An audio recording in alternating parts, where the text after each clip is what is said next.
निषेध करतो, तुमचा अधिकार करतो।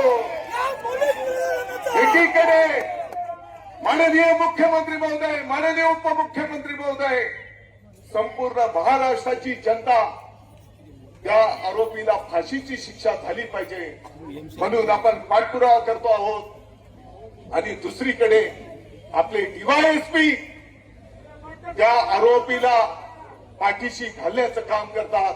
मला वाटतं की डोंगराळे आणि मालेगाव तालुक्याला बदनाम करण्याचं हे कुटील कारस्थान आहे।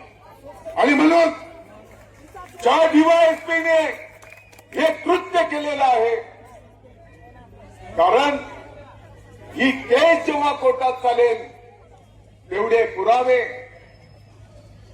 पोलिसांचा रिपोर्ट याच्यावर त्या आरोपीला फाशीची शिक्षा होणार आहे।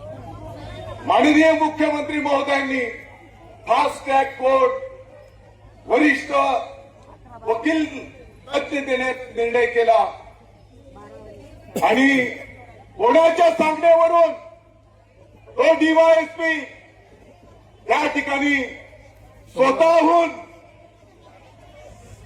कोर्टाच्या समोर मॅजिस्ट्रेट कस्टडी मागतो। म्हणजे तो आरोपी मॅजिस्ट्रेट कस्टडीत जाईल आणि पुढच्या टप्प्यामध्ये त्याला जामीन मागण्याचा अधिकार प्राप्त होईल। आणि म्हणून या गोष्टीचा मी निषेध करतो।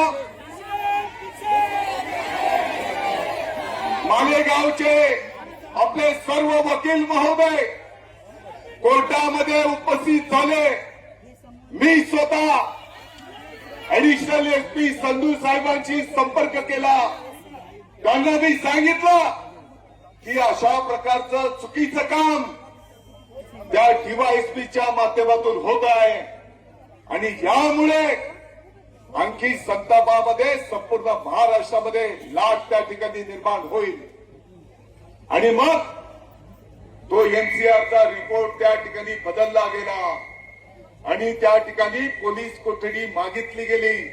मी सर्व वकील महोदयांचा आभार व्यक्त करतो, माननीय न्यायदेवतेचा आभार व्यक्त करतो की त्यांनी 8 दिवस या नरदमाला पोलीस कोठडी दिलेली आहे।